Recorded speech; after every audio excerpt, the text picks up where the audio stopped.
Fala pessoal, tudo bem? Então hoje nós vamos corrigir uma prova, tá? Que é a prova para a Câmara de Aracaju, de analista administrativo, uma das provas mais recentes que a Fundação Getúlio Vargas realizou, certo? Então galera, vamos lá, pega o material aí e vamos direto para as questões, pessoal.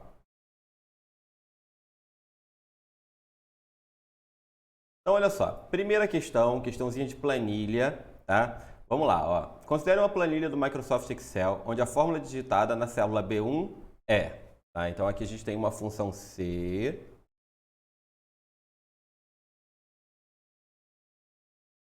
Sabe-se que o valor da célula A1 é 10, tá? E que o valor exibido na célula B1 é 5. Nessas circunstâncias, os valores das células A2 e A3 devem ser respectivamente, tá? Então vamos lá, olha só. Primeiro passo, que essa fórmula aqui, conforme o enunciado fala, ela foi digitada na célula B1, tá? E o resultado dela é sim, tá? Então a gente já sabe o resultado da fórmula, né? E que o valor da célula A1, aqui ó, A1 é 10. Então A1 igual a 10, tá? Então aqui a gente tem a fórmula e o resultado, né? A gente vai ter que fazer uma engenharia reversa para descobrir o valor das outras células, só que ele deu uma só, tá? A1 igual a 10, certo? Então vamos lá. Primeiro passo, a gente tem a função C, né? Como é que é a função C? Vamos relembrar, isso aqui é conceito básico, né? É o que eu sempre falo, questãozinha de sintaxe, tá? Eu tenho, ó, se, aí dentro do C eu tenho a condição, e que a condição é algo que pode retornar verdadeiro ou falso. Depois da condição eu tenho o valor verdadeiro. E por último, sempre o valor falso. Isso aqui você já tem que ter decorado, né? A condição é algo que retorna verdadeiro ou falso. A gente também pode chamar de teste lógico. Depois da condição vem um verdadeiro e por último o valor falso. Ou seja, se a condição for verdadeira, pega o valor verdadeiro. Se a condição for falsa, pega o valor falso, tá? Então isso aqui é a estrutura, isso aqui é a sintaxe da função C, tá? Então vamos lá, analisando esse C aqui, ó, a primeira coisa que aparece é sempre a condição. Então qual é a condição? Se A1 for maior que A2. Isso aqui é a minha condição que pode retornar verdadeiro ou falso, tá? Depois da condição vem sempre o valor verdadeiro, ou seja, se isso aqui for verdadeiro, a gente tem essa função C aqui, tá? E se depois do C, aí o valor verdadeiro é esse C aqui inteiro, essa função grandona aqui, tá? E depois, por último, a gente vai ter o quê? O valor falso, ou seja, se isso aqui for falso, se a minha condição for falsa, o resultado é o valor falso, que é não, tá? Então, beleza. Então, vamos lá, ó. Qual é a primeira condição, galera? É se o A1 for maior do que A2, tá? Então, olha só, galera. Primeiro, se isso aqui fosse falso, né, o A1 for maior do que A2, se isso aqui fosse falso, ele daria o quê? Isso aqui daria falso, né? Ele daria não, certo? Tá? Então, aqui a gente sabe o seguinte, ó, então que o A1 ele é maior do que o A2, né? Porque se isso aqui fosse falso, ele retornaria não, tá? Então, vamos lá. Se o A1 é 10, tá? Ele tem que ser, o A2, consequentemente, né, ele tem que ser igual ou menor, né, igual ou menor do que 10.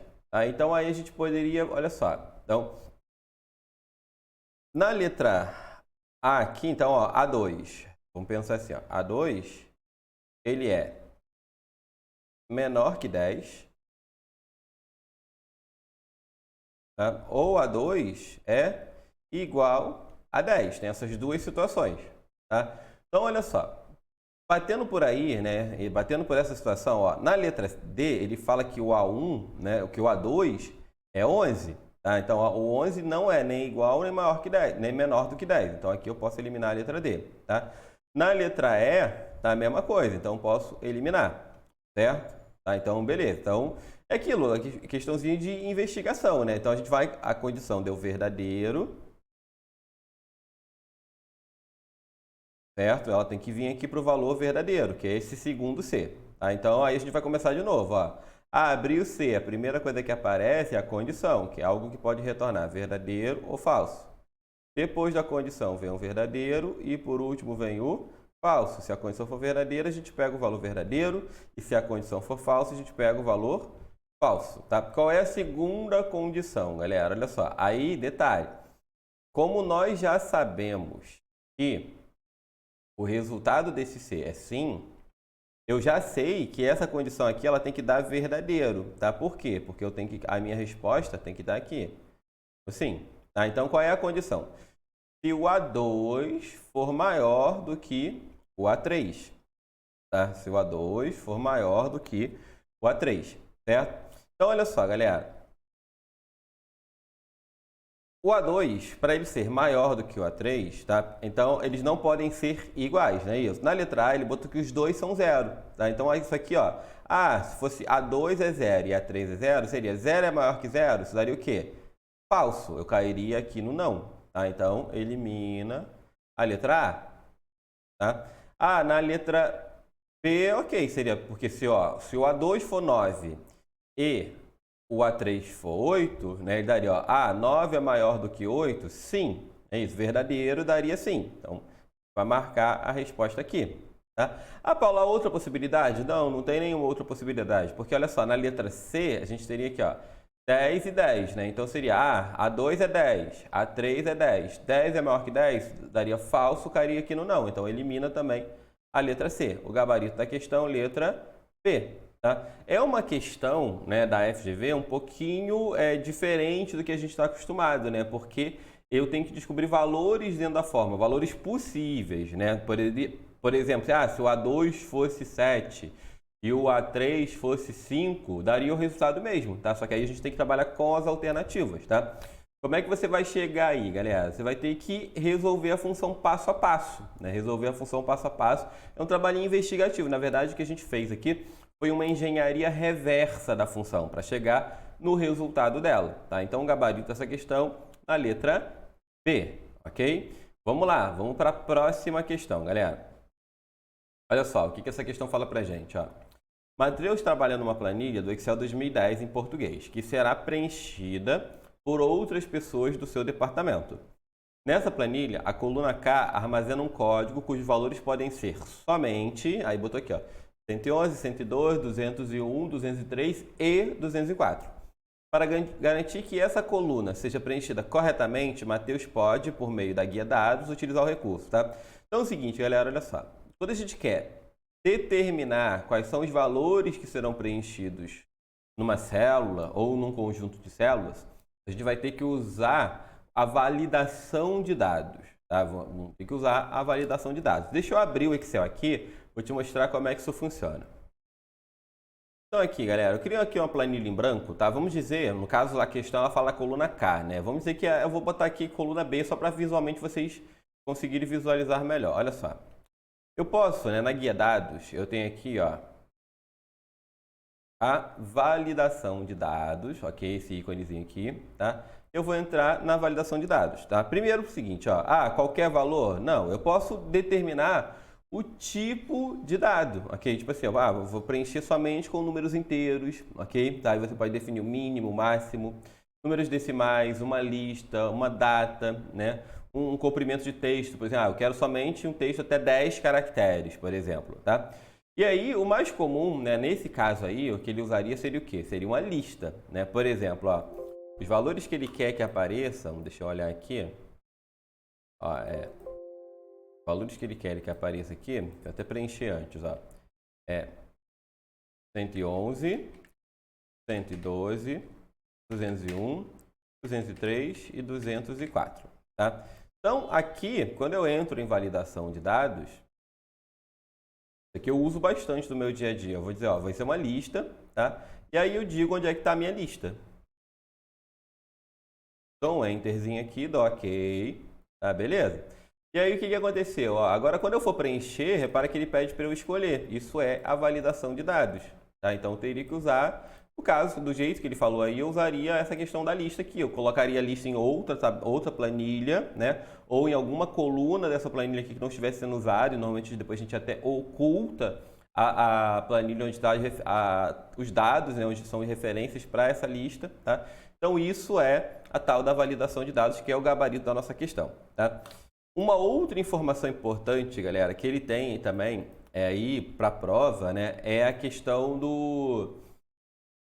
da formatação condicional. É outro tema que cai bastante em prova. O que é a formatação condicional, galera? Olha só. A formatação condicional, ela está aqui na guia página inicial, tá? Digamos o seguinte, ó, eu vou preencher essas células aqui com valor numérico. 10, 25, 17, 26, 19 e 30. Tá? Valores aleatórios, tá? Eu posso determinar, né, usando formatação condicional, que fica aqui na guia página inicial, tá? Eu posso determinar os valores, né, na verdade o formato da célula, de acordo com os valores que tem dentro da célula, tá? Por exemplo, galera, olha só, eu vou criar uma regra aqui nova, vou dizer o seguinte, ó. Eu vou formatar as células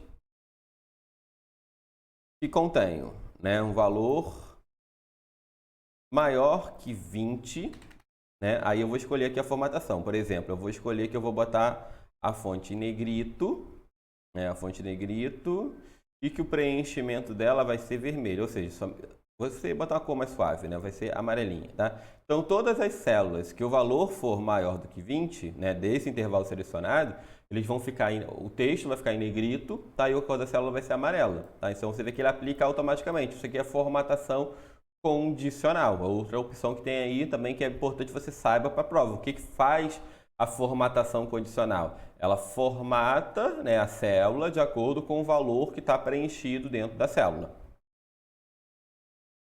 Então, voltando aqui na questão, tá? A gente tem o gabarito, né? Letra E, ok? O gabarito dessa questão na letra E, tá? Vamos lá, vamos seguir. Mais questões, olha só. Próxima questão do nosso material é: Rita preparou uma planilha do Microsoft Excel contendo uma série histórica de dados demográficos da cidade de Aracaju nos últimos 50 anos, dispostos em várias colunas. Como esses dados são de interesse geral, Rita decidiu publicá-los na internet num formato de fácil importação para diferentes aplicativos e plataformas, dado que nem todos os interessados usam o Excel, o LibreOffice. Uma opção adequada para preparar o arquivo, ser publicado e salvar o conteúdo da planilha é usando o tipo, tá? Aí vejam só, galera, cuidado, né? Aqui, para vocês que já estão acostumados com a FGV, né, essa questão pode ser até bem tranquila, né? Porque aqui a gente está falando, né, de um formato adequado para você importar ou exportar dados de um programa para outro, que a gente está falando dos arquivos CSV, que são arquivos separados por vírgula, a definição conforme está lá no Windows, né? Apesar da gente usar mais o ponto e vírgula para separar, a gente tem aquela ideia de que é comum, por exemplo, né, a FGV ela te dá um CSV e abre no Excel, né? Ou te dá um Excel e gera um CSV, tá? Cuidado, tá? Porque aqui alguns poderiam ter caído na letra E, né? Os arquivos em PDF, né? Os arquivos em PDF, tá? O que é o arquivo PDF? São arquivos portáveis. Então aqui, né, a ideia do PDF é quando o surgimento lá, quando o PDF foi criado, né, a gente tinha um cenário na internet que era pouca largura de banda, diferentes plataformas de software, né, a Adobe criou, né, essa solução, que foram os PDFs, né, que seria um tipo de documento mais leve, entre aspas, menor tamanho, e que seria melhor para publicar na internet. Só que aqui ele está falando o quê? Ele está falando de uma planilha de dados tabulados, tá? A planilha nada mais é que uma tabela, tá? Então o melhor formato para você exportar tabelas, tá, é em CSV. Vamos fazer uma revisãozinha de CSV. Deixa eu abrir aqui o Excel. Então eu criei aqui, criando tabela em branco, eu vou preencher aqui alguns dados, ó. Vamos botar aqui, ó. Estado, município, índice, dados aleatórios, galera, ó. Estado, Rio de Janeiro, município, Niterói, e o índice é 7, né? Rio de Janeiro,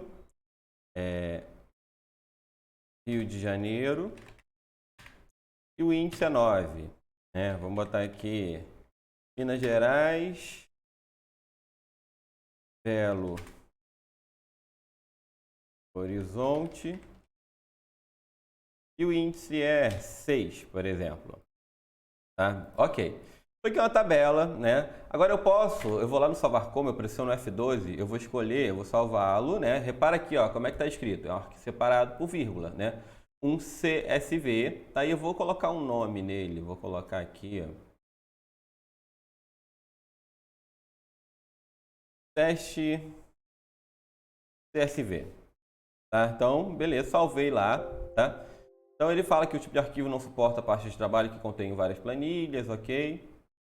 Vou salvar somente a planilha ativa. É, realmente, ele vai salvar somente a planilha ativa, tá? Então, beleza, já salvei lá.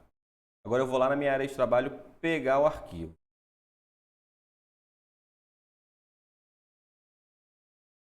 Teste CSV, vou abrir ele aqui. Ah, abrir no Excel, né? Teste CSV, eu vou abrir o teste CSV com um bloco de notas, para você ver, ó. Repara aqui, ó, como é que ele criou o arquivo, né? Então, a gente vou botar aqui lado a lado, ó. Ele criou o arquivo aqui, ó, estado, ponto e vírgula, município, ponto e vírgula, índice, tá? É o mesmo arquivo, galera, só que esse aqui, né, no texto, é o formato CSV. Repara que é uma pegadinha, né, que ele fala, não, arquivos separados por vírgula, na verdade, eles separados por ponto e vírgula. Então, é uma forma, por exemplo, eu já utilizei muito isso, tipo, eu importei lá umas tabelas de um banco de dados, né, eu quero abrir no Excel, tá? E o que que eu faço? Eu uso esse formato CSV. Tudo bem, galera? Tá? E aí o que que é comum? Tá? Como é que a gente vai identificar o CSV? Tá? Cada linha do CSV é uma linha da tabela, né? Aí as colunas, basta você separar as colunas por ponto e vírgula. Repara, ó, a célula A1 é estado, né? Então a primeira coluna da primeira linha, célula B1 é município, a segunda coluna da primeira linha, tá? Então o que acontece com o FGV às vezes, você tem que ficar ligado, ela te dá o CSV e abre no Excel, te dá a planilha e gera o CSV, tá? E ela faz essa brincadeirinha com CSVs e planilhas no Excel, às vezes até envolvendo cálculo. Basta você saber criar a planilha a partir do CSV ou saber das quebras lá com o ponto e vírgula, com a vírgula ou outro separador que ele fale na questão para você ter os dados do arquivo CSV. Tudo bem? Tá, mas essa questão era bem conceitual, ela era mais simples, ela cobrava muito menos do que isso que a gente está falando aqui. Beleza? Só usamos como uma breve revisão.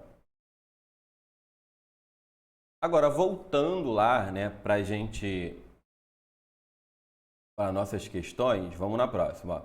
Na busca avançada do Microsoft Word, é possível realizar operações que localizem trechos com grafia de diversas num único comando de busca. Por exemplo, localizar tanto a palavra laser quanto a palavra lazer. Tá? Na interface do Word, essa possibilidade ocorre do uso do que é conhecido como... Tá? Galera, o que que acontece? Olha só, aqui a gente teria que usar, né, aquela busca clássica que a gente faz no Word, que a FGV bate muito nisso, vocês já viram comigo mesmo várias questões sobre isso, tá? Então, é o tal dos caracteres coringa. Então, o gabarito da questão aqui na letra B, caractere coringa, tá? Por exemplo, olha só, deixa eu botar assim, ó. Quando eu entrar na busca lá, para você, deixa eu abrir no Word, vou abrir no Word que é melhor. Então, abrir aqui o Word, tá? Eu vou gerar um texto aqui aleatório pra gente, ó. Gerei um texto. No meio do texto, eu vou colocar até as palavras que ele colocou lá no lazer e laser, né? Então, quando a gente vem aqui no localizar, tá? Aí a gente pode usar o tais dos caracteres coringas, tá? Então, por exemplo, galera, se eu fizer assim, ó. Se eu colocar um asterisco no meio, tá? De aqui, ó. Se eu colocar o asterisco, o que que vai acontecer? Ó? Ele vai...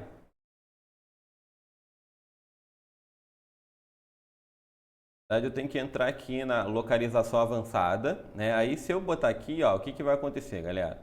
Ele vai...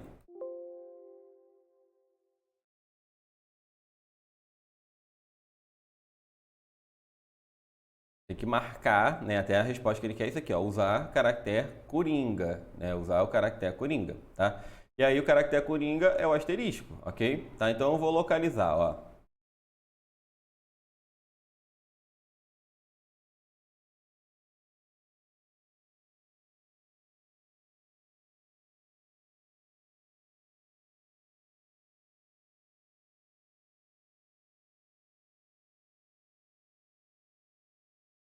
para que ele está localizando as palavras. Ele localizou ó, lazer, lateral. Que lateral, né? Porque tem tudo que ele substitui o asterisco por uma letra, né? Isso, tá? Então vê que lateral entrou, né? Por que lateral entrou? Ó, tem o LA, aí vai ter o ER no final, né? Isso, tá? Então ele pegou também lateral, né? Foi até um exemplo legal que gerou aqui, ó. Aí ele substitui aqui, ó, o asterisco.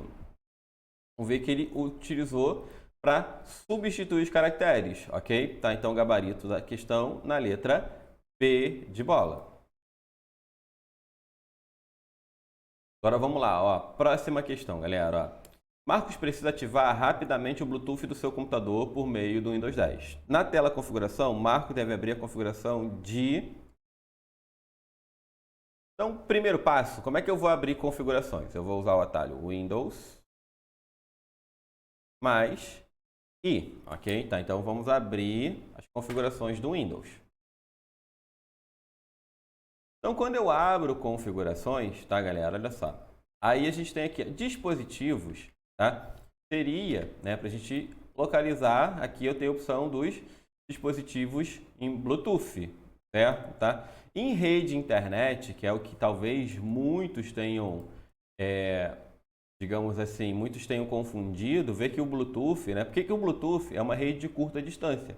O Bluetooth serve para você conectar o seu fone de ouvido, o seu mouse sem fio, né? Isso, tá? Então, a opção de Bluetooth é uma pegadinha, tá dentro, tá, de dispositivos. Então, o gabarito dessa questão, letra B de bola, ok? Gabarito da letra B de bola, tá?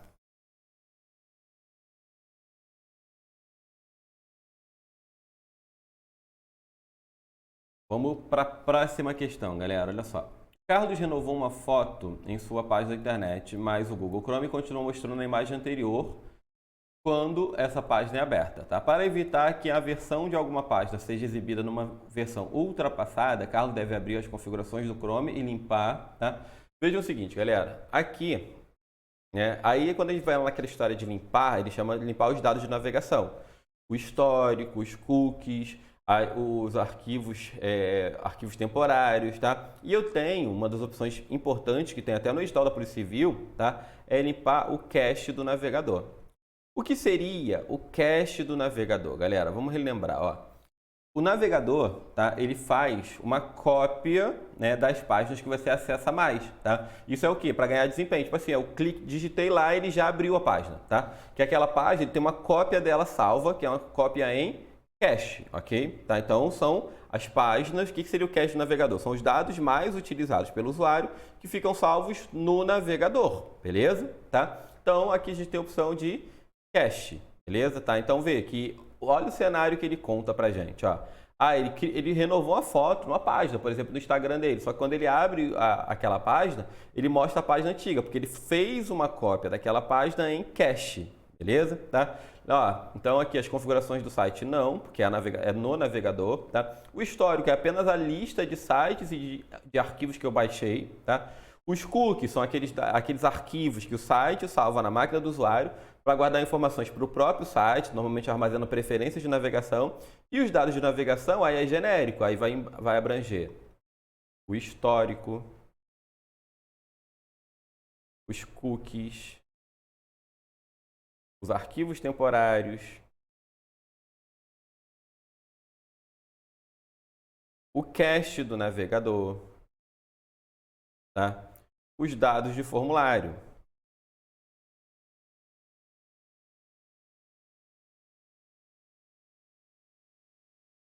Então, gabarito da questão, letra B de bola, né? Ele teria que mandar limpar o cache para ele tirar aquela cópia da página antiga que estava na minha máquina. Tá? Então, gabarito, letra B. Tá? Vamos lá, mais uma. Ó. Vamos ver o que a questão fala para a gente.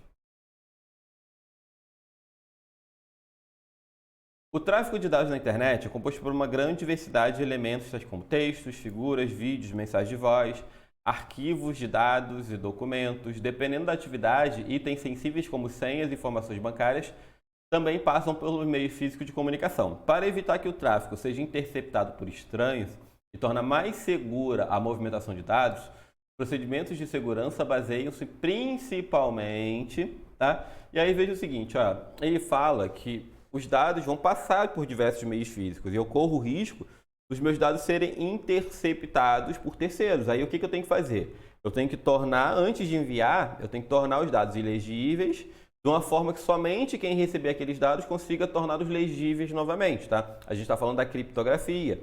Só relembrando que, por exemplo, os protocolos HTTPS, o HTTPS é o quê? É o HTTP criptografado. E aí aqui, ó, a gente pensar nas páginas, né, que a gente vai ter, ó, o HTTP normal mais o SSL ou o HTTP mais o TLS. Esses protocolos são protocolos de criptografia. A gente pode falar de IMAP-S, POP3S também, que utilizam a criptografia. Tá? Então, basicamente, a segurança, nesse caso aqui, ele fala de não interceptação, é o quê? É criptografia. Tá? E lembrando vocês, que são meus alunos da Polícia Civil do Rio de Janeiro, tá?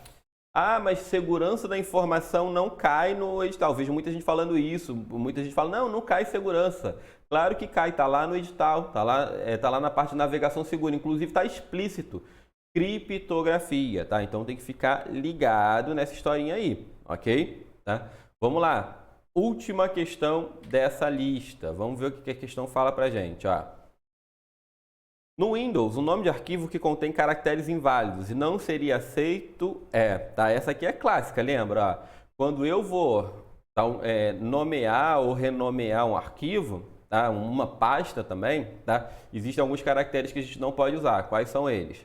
A barra, a contrabarra, o dois pontos, o asterisco, o menor que, o maior que, a interrogação e o pipe, tá? É a história do bonequinho. Para quem já é meu aluno há bastante tempo, sabe, né? Já conhece a historinha aqui, ó. É o bonequinho assexuado. Tem que treinar a desenhar o bonequinho, ó.